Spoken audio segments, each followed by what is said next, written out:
Okay, there we go. Okay, hello everyone. Welcome to another Industry Professional Sessions. For those that don't know, Daniel and I run these on a monthly basis. They're completely free to everyone that has signed up to anything on ACI. And basically we get casting directors in, we get other agents in, managers, and I'm very excited that today, and I think some of you have worked with Chris before, we have dialect coach Chris Lang here. Hey Chris, live from Denver. You would have, I'll just do a very brief intro before Chris, we hand over to you.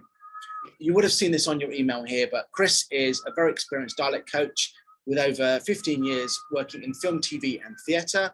Not only does Chris work with actors, he also works with TED speakers and athletes in their career in TV and radio, based in Denver, Los Angeles, and New York. And Chris's acting clients have appeared on many, many shows, including Game of Thrones, The Doctor Who, The Crown, Jessica Jones, American Horror Story, Dark Knight Rises, Captain America, Peaky Blinders, and Agent Carter, amongst many, many others. Hi, Chris.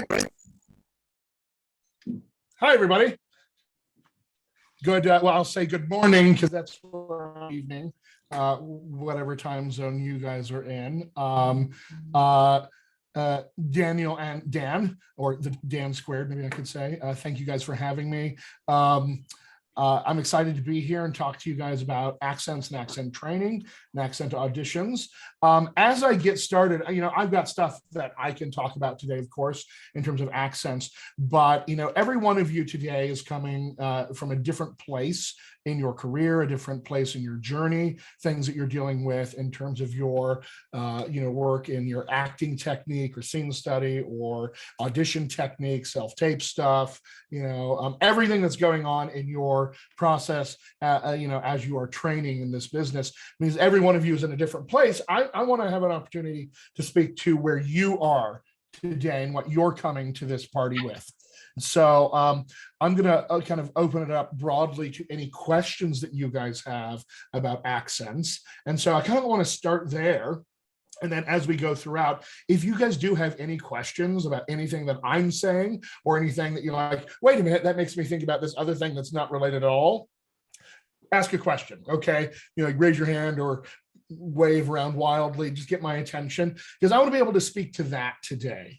Right, whatever I come in with, sure, that's fine, but I want to be able to teach to what you guys are dealing with specifically in your life, in your career, in this moment. So right off of the bat, who has any accent questions, accent audition questions, accent anything questions?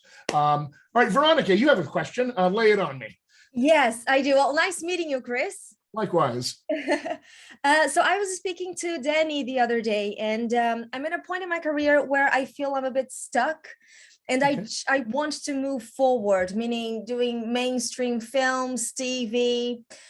But the thing is, I'm Brazilian, and my accent sometimes get in the way. At least that's what I think, or what's out there in the industry that I can understand of. And I want to know the reality of this in the United States, in the UK. How much of a problem is an accent like mine? Okay, that's a great question. Number one, I will say this: an accent like yours, Brazilian Portuguese accent, not a problem at all. It is zero problem, less than a problem. All right, and I'll tell you why it's less than a problem, because it's actually an asset. All right. Your accent is an asset. You come preloaded sounding like you're from Brazil. And also, I'm going to imagine speaking Portuguese. Yes, right? yes, Portuguese. So, right. So not only is it like cool that it happens, but you come with marketable skills that other actors don't have. You speak Portuguese and you have a Portuguese Brazilian accent. All right, those are assets, those are marketable skills, and you will be cast using them. Okay, so this puts you ahead of the curve for a lot of actors who don't have a Portuguese accent and don't speak Portuguese. All right, you're already ahead of the game than other actors are. Now, if there's a challenge inherent in this, it's that you don't only want to play characters that speak with your own accent. You want to expand into other realms and be able to play characters that speak all sorts of other accents. So hear me when I say this: never, ever, ever, ever, ever, ever, ever lose your accent. Okay. Not only is it impossible to do, okay, but your accent is deeply, deeply tied into you. All right. All of us have accents, right? I've got one. Raise your hand if you've got an accent. Okay. All right. So everybody's got an accent. All right. And those accents are shaped by our life experience. All right. From day one all the way up until today. Our entire life history has shaped how we speak. All of our thoughts get delivered into this world through our accents. Right.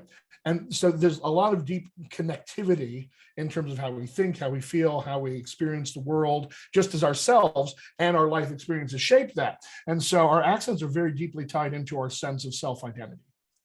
Accent is identity. Okay. When you speak out loud, do you recognize your own voice? Yeah. Yeah. Right. When you speak out loud, other people recognize you as you. Yeah. It's how we recognize ourselves as ourselves. It's how we recognize ourselves as part of our friends and families and social groups and communities, right? And so our accents are deeply tied to this sense of self. And if we start reducing your accent, all right, we actually start reducing your identity. And that's where your art comes from, your identity. And we do not want to reduce your art. So not only is it next to impossible to lose your accent in real life, but it also really starts to kill your art. We don't want to do that. Rather, we want to celebrate your accent because it's a part of who you are as a person, and it deserves to be honored as such. It deserves to be, tapped into for art and for the creation of art and acting. Deserves to have that opportunity. So we want to make sure that you have that opportunity. We just need to add to the party. We want to gift you with accent acquisition. We would like to teach you how to learn additional accents to add those to your repertoire, right? Because it doesn't matter where you start from, you can learn any accent. All right.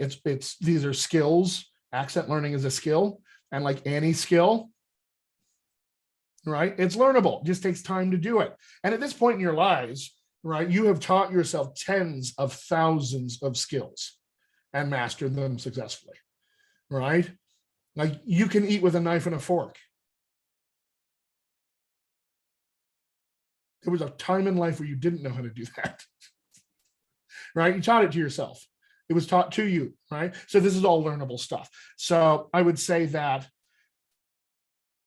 if you can insert in a mindset for yourself that is only about learning accent acquisition, and what I'll talk about today is what I'll call universal accent skills. Okay, foundational, fundamental technique that allows you to access any accent that you want to learn. If you can master accent skills, you become a master of accents, and not just of like the one or two maybe you want to have on your resume. So if you can put a focus on accent skills and learning how to acquire new accents, sky's the limit. Sky's the limit. Then you can dwell in the world of possibility. All right. And you won't feel so stuck. All right. Does this help, Veronica?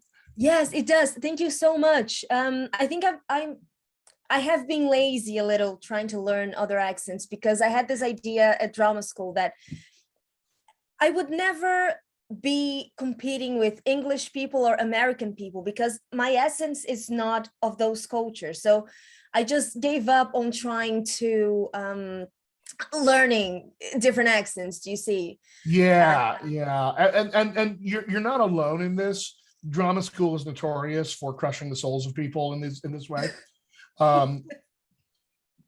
And hear me when I tell you this, everyone. Drama school is not the actual business that we work in. Okay. Drama school is taught typically by people who don't work in this business and haven't for years. All right. So they don't actually interface with this work in the same way that the rest of us do. So you're going to be trained in ways that are outmoded, outdated, and not all that effective for the way you're really going to run your career. So, and this, I'm saying this as a guy, I went to Harvard drama school. Right? Same thing. Okay. One of the best schools in America, and it's the exact same way. I was working with, I was being taught by people who weren't working actively in the business and hadn't for a couple of decades outside of regional theater. But film and television, they had no idea what's going on. Right. It wasn't until I got out of drama school that I was like, oh, fuck, I got a lot to learn about how this works, and start learning the business and start learning how this thing actually works. So you're not alone in this, Veronica. And let me offer you this gift. Okay. Every one of you here deserves support in this business when it comes to accents. And this is because you will never, ever, ever play a role that doesn't require an accent. You cannot speak out loud in this world without speaking in an accent. All right, so none of your characters can either. Now, the accent you're using as an actor might be yours, might be a little like yours, or it might be nothing like yours. You guys deserve support. All right, you don't want to be on an island by yourself in this business when it comes to accents, because you're just going to be using them all the time, and you're going to need help and coaching with that. So the gift that I want to give you guys, come to my website, which is dialectcoachchrislang.com. There's a button you can click there. You can schedule a free consultation with me.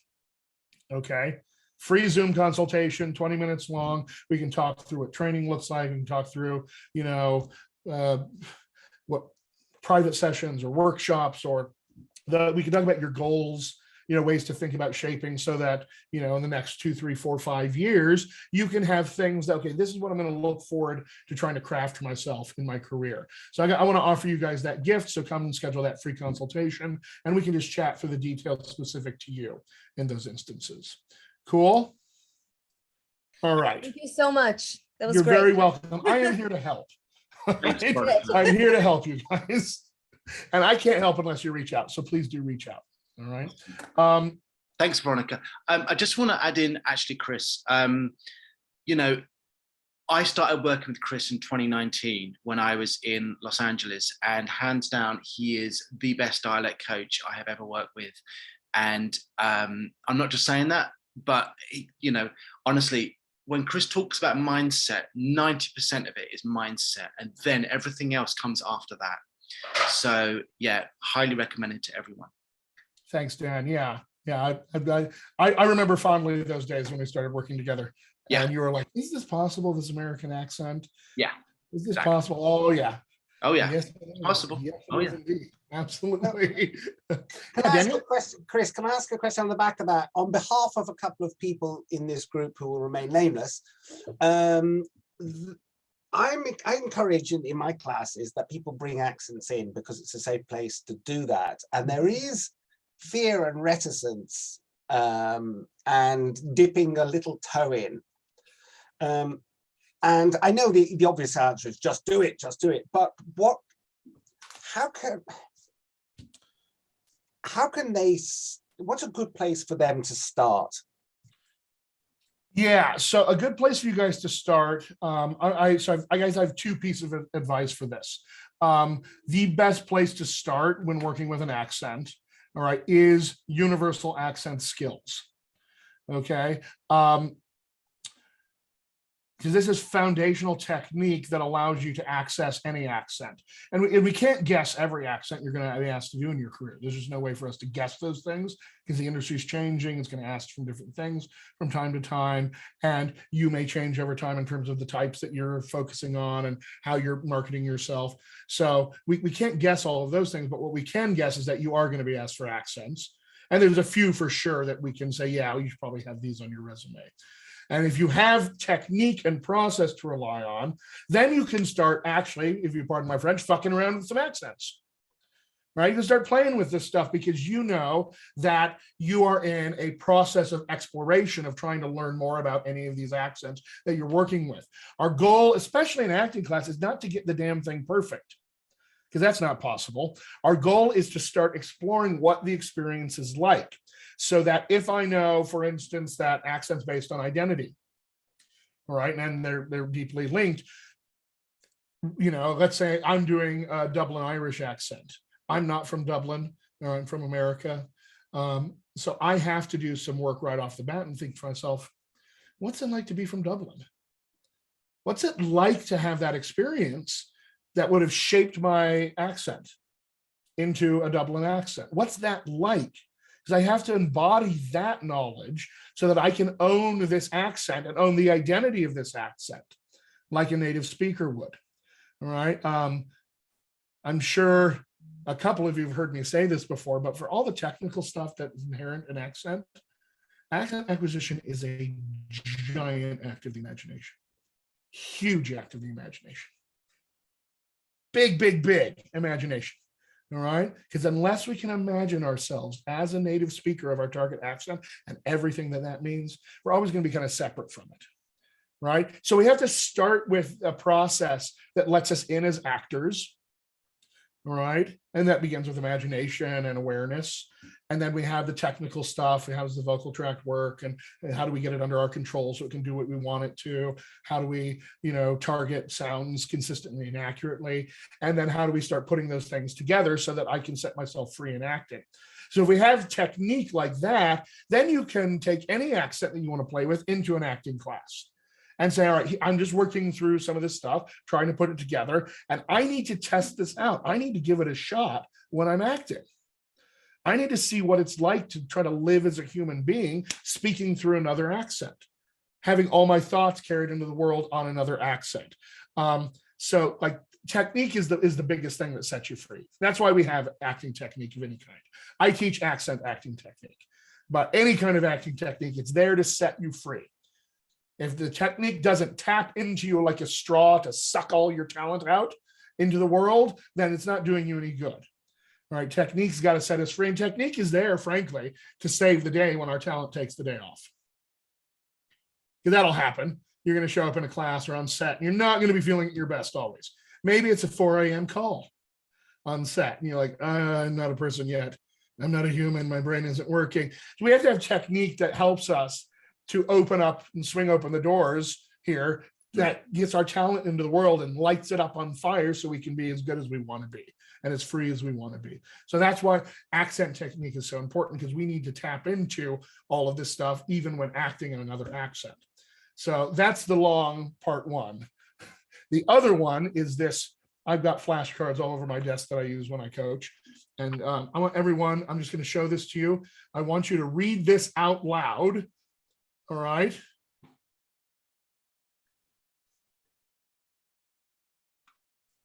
One, two, three, risk. All right. This is some of the best advice I can offer in accents. You've got to take a risk. You've got to go for it. Damn the torpedoes, full speed ahead. All right. Another way that I like to put this is everybody's got to kind of have a fuck it moment. Right. Like, fuck it. Let's just go. Right. We all have to have that moment. And frankly, when using an accent, like there's no way around it. You're going to feel like the biggest faker who ever faked a thing in fake town right off the bat. All right. It's going to feel as phony as anything. It's going to feel like a cliche. It's not going to feel satisfying yet, but there's a reason that's happening.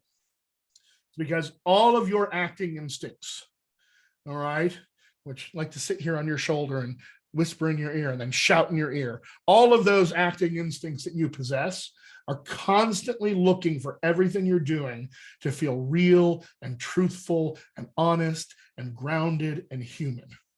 And when it doesn't feel like that, they really get loud and they start screaming at you. And so when you're like trying to like, oh, I'm fake, this doesn't, like those are your acting instincts going, okay, there's stuff here that's not lining up with like truth yet.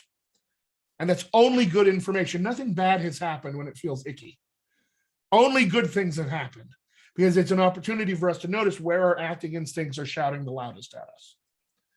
And then we can start to, peel those away and start shaping them so that they can line up to a sense of humanity and truth and honesty. Right?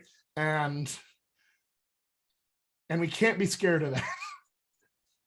So you have to take a risk and go for it and find out where the stuff is working, where it's not working, where it's easy, where it's hard, where it feels good, where it feels awful. Got to find all of that. It's only information.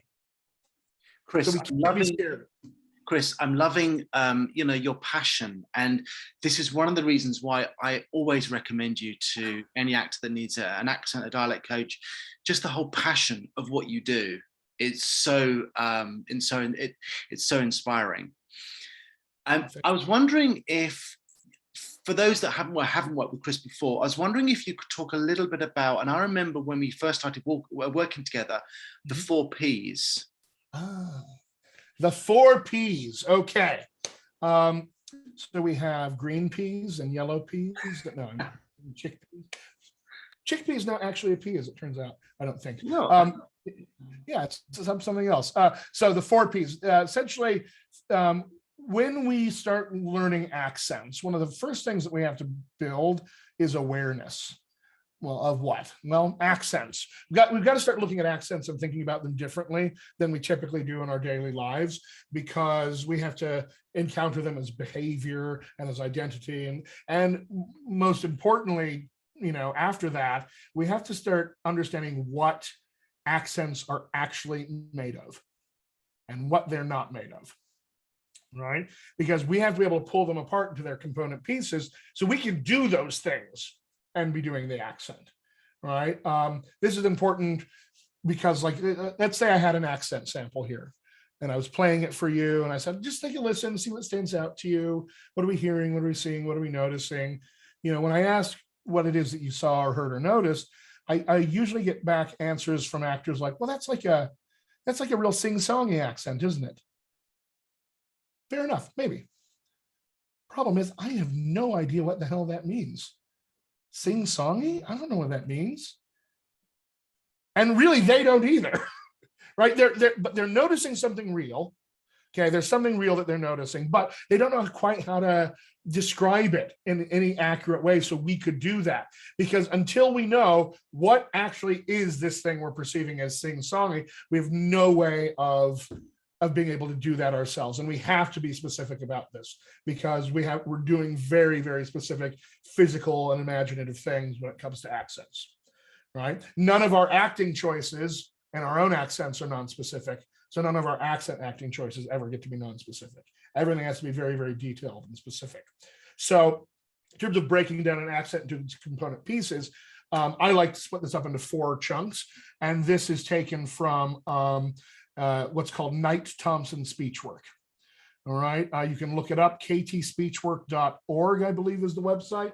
There's also a number of books you can check out. Start with this one, Speaking with Skill by Dudley Knight, the Knight of Knight Thompson.